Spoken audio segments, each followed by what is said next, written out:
Sinibingelele sinamukele bantwana bekhehla. Umkhulu Nogada lo endaweni yaseMpangeni Entambanana bantwana bekhehla. Sisaqhubeka nakho-ke ukushera ulwazi oluthinta iy'nduku noma iy'hlahla. Kungaba isintu, kungaba ucwaningo lochwepheshe, ulwazi olu-scientific.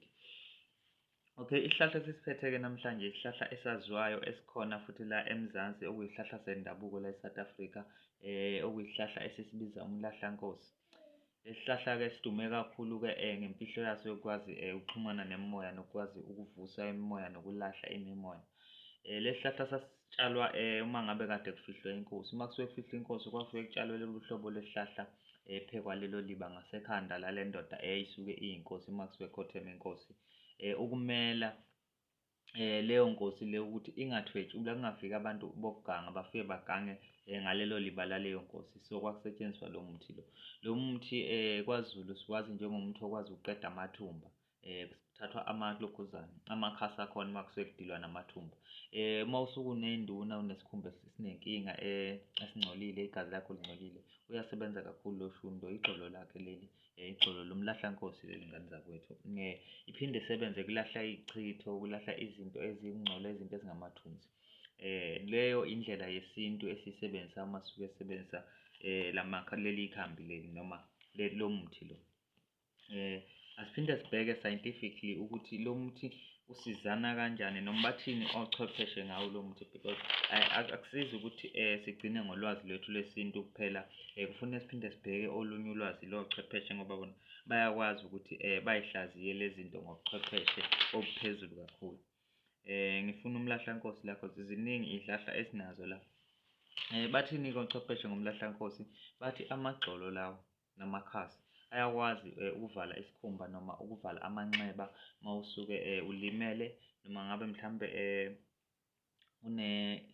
i-allergy ethile esikhumbeni, izinduna, izinto ezithile esikhombisa ukuthi isikhumba sakho asihlanzekanga ngendlela.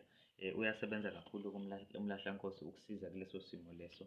Kuphinde kuzoba i-digestive support. Uyakwazi ukuthi usaphothe ugayeka kokudla esiswini sakho, ungay'tholi sewumuntu oqumbelanayo, uwumuntu ongalali kahle ngenxa yokuthi i-digestive system yakhe iphazamisekile. Ugcina umuntu one-fatigue ngenxa yokuthi awulali kahle, ukhathele, une-stress, njani njani, awukwazi ukuprocessa kahle information. So iyakusiza kakhulu lento le ukuthi ungabi naleyo nkinga yasesiswini, kahle kahle yenzani, i-cleanser ama-guts wakho. Okunye iphinde ikwazi ukuthi i-relieve izinto ey'njengama-pain like ubuhlungu. Iyakwazi ukusiqeda ubuhlungu-ke le nduku ngane zakwethu, ubuhlungu obungaphakathi isikhathi esiningi, noma mhlawumbe ubuhlungu bamathambo, lawo ma-aches akhona nje owaziwayo ngaphakathi emzimbeni. Umlahlankosi usebenza kakhulu ekuthenini ukwazi ukulwisana nalezo zinto lezo. Umlahlankosi-ke umuthi ophephile ongewona umuthi oyingozi, but iy'kali ey'balulekile unga-overdose umuthi, usebenzise kahle ngomqondo. Uma usuke wenza umuthi wenza kube u-2 litha, uma wenza imbiza kube u-2 litha, engabi strong kakhulu in such a way that nawe uyabona ukuthi le izokunikeza inkinga. Then indlela oyisebenzisa ngayo uqala kancane by 2 spoon, kuye ngokuya ubone ukuthi ayikuhlukumezi noma ayikunikeza inkinga, then usungaqala ukhuphula iy'kali, mhlawumbe usebenzisa ikota yeglasi kancane kancane, mhlawumbe u-half weglasi, hhayi ukuthi uy'limaze ngomuthi. So abantu kumele babe careful when it comes to ukusebenzisa komuthi, and wenze sure ukuthi isihlahla uyasi-identifya, ungathathi isihlahla okungesona bese uthi wena isihlahla esithile then usisebenzise uzoba nenkinga. Angifuni ukuba responsible for izinto ey'njengalezo. Kuphinde kuzoba ulokhuzana umlahlankosi bathi u-antimicrobial. Antimicrobial okusho ukuthi udila nezinto ama-infection, ama-bacteria, ikwazi ukuthi iwashaye le nduku le, ikwazi ukuthi ilwe naleso simo leso. Njengoba sishilo bafowethu ukuthi inane-compound ekuthiwa antimicrobial. So isebenza kakhulu ukulwa nezinto ey'njengamabacteria, angazi noma ngimpronounce kahle, but isebenza kakhulu ekulweni nezinto ey'njengamabacteria, ama-infections. So isiza kakhulu ey'ntweni ey'njengalezo. Number 2, inento ekuthiwa i-strength tonic. I-strength tonic-ke sisebenza kakhulu ukurecover, ukubuyisa amandla kumuntu osuke esenesikhathi eside egula. Uyakwazi ukuthi arekhave noma ngabe like ukurekhava kwamalokhuzana. kwama-blood cells zakho, ku-recover kwama-organs akho akalimala cause ilokhuzane umlahlankosi u-rich ku-compound okuthiwa ama-tannins. So i-tannins isebenza kakhulu uku-recover noma uku-repair ama-tissue kumuntu noma ngabe umuntu oqalwa i-cancer, kumdlavuza noma mhlambe uwumuntu onesikhumba esimbi, unamathumba, uney'londa ezimbi, iyasebenza ekutheni i-repair leso sikhumba. Iyakwazi nokubuyisa i-skin tone sakho kanye namabala iwaqede. So le nduku induku ebaluleke kakhulu. Bafowethu kunento engiphazamisayo, sekunabantu abakhona la kuzofanele ngiba-athende. Ngathi sibone iluphi olunye ulwazi olusalayo? Njengoba sesishilo ngenza kwethu, ikakhulukazi esikhumbeni, isebenza kakhulu esikhumbeni. Ungayisebenzisa externally, iyakwazi futhi ukuthi uyisebenzise internally as ilokhuzane imbiza, but ingabi strong kakhulu for ama-safety reasons.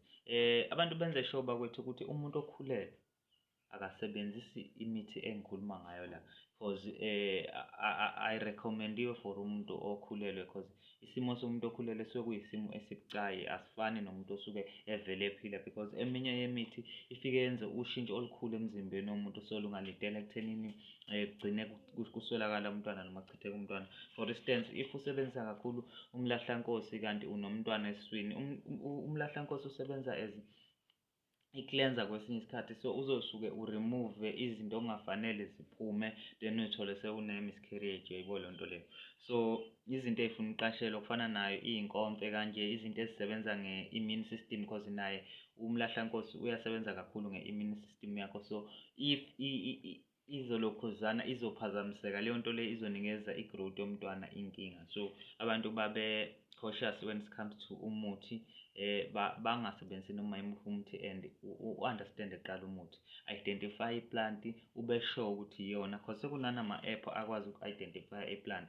So leyo nto leyo ingasiza kakhulu ngane zakwethu.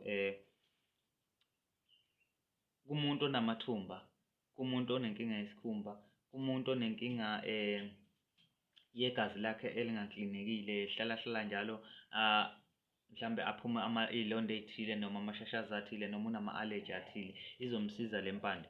Umuntu othi akalali kahle, into eyenza ukuthi ungalali kahle is because i-digestive system yakho iphazamisekile. Lokho kuphazamisa i-lymphatic system yakho, i-system ye-energy yakho ebaluleke kakhulu.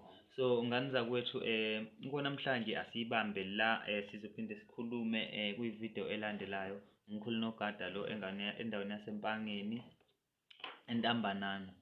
Kwabangidingayo bafowethu bangi-WhatsApp ku-064 9632 400. Ningixolele i-sound ingekho kwi-quality esezingeni ngoba angingabi nayo i-mic le esetshenziswayo, but ngizo-arrange indaba yokuthi sithole i-mic cause ngike ngathola abanye abantu banenkinga yokuthi ngikhulumela kude. Ngiya-understanda futhi bafowethu, ngiya-understanda i-concern yenu. Into esizoyilungiseka leyo ngane zakwethu.